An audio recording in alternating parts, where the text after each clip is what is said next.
Okay, बहुत सारे सवाल हैं ये इससे रिलेटेड, बहुत सारे पेरेंट्स का भी है और जो लोग आपस में जूझ रहे हैं उनका भी ये सवाल है कि उनको शादी के लिए अच्छे वर और वधू कहते हैं ना, वो नहीं मिल रहे हैं, तो वो कैसे ढूंढें और क्या करें और क्या उपाय करें कि उनको एक अच्छा रिश्ता मिल जाए। अच्छे वर मिले या अच्छी वधू मिले, उसके लिए सबसे पहले तो बहुत ज़रूरी है कि आप किसी भी देवी माँ के मंदिर में जाकर पंचमी, छठी और सप्तमी, ये 3 तिथियों पर या तो फादर भी कर सकते हैं, मदर भी कर सकती हैं, या वो बच्चा स्वयं कर ले जिसका विवाह होना है, तो वो ये 3 तिथियों पर जाकर माता रानी के मंदिर में श्रृंगार का सामान चढ़ा दे।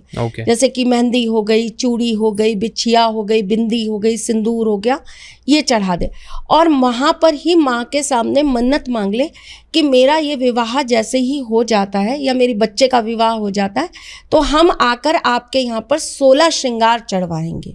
मन्नत मांगे, ऐसी मनोकामना मांग लेनी चाहिए तो आपका कार्य शीघ्र अतिशीघ्र ज़रूर हो जाएगा। एक और छोटी सी चीज़ बता देती हूँ आपको इसी के अंदर, नवरात्रे जो होते हैं वो छठी की रात्रि से सिद्ध होना चालू होते हैं। पंचमी की रात्रि तक सिर्फ हम जाप कर सकते हैं। छठी की रात्रि से हमें उनके फल प्राप्त होने वापस चालू होते हैं और जितने भी विशेष उपाय होते हैं वो छठी, सप्तमी, अष्टमी, नवमी, ये 4 ही रात्रि में किए जाते हैं। ये बहुत गुप्त चीजें हैं। तो छठी, सप्तमी, अष्टमी या नवमी, चारों रात्रियों में से किसी भी रात्रि में रात को बैठकर ऐसी बच्ची को या बच्चे को जिसकी शादी नहीं हो रही है, तो ऐसे बच्चे या तो स्वयं कर लें, अगर वो स्वयं नहीं कर पाते हैं तो उनके मदर फादर जो हैं वो उनके नाम से कर सकते हैं। उन्हें दुर्गा सप्तशती के 5वें और 11वें अध्याय का पाठ करना चाहिए।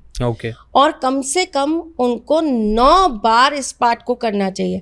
जैसे कि सप्तमी की रात्रि को कर रहे हैं तो सप्तमी की रात्रि को 9 बार इस पाठ को कर लें, अष्टमी की रात्रि को कर रहे हैं तो 9 बार इस पाठ को कर लें। यानी कि एक अध्याय जो है वो 9 बार और दूसरा अध्याय जो है वो 9 बार, 18 बार उनको टोटल इसको पढ़ना है।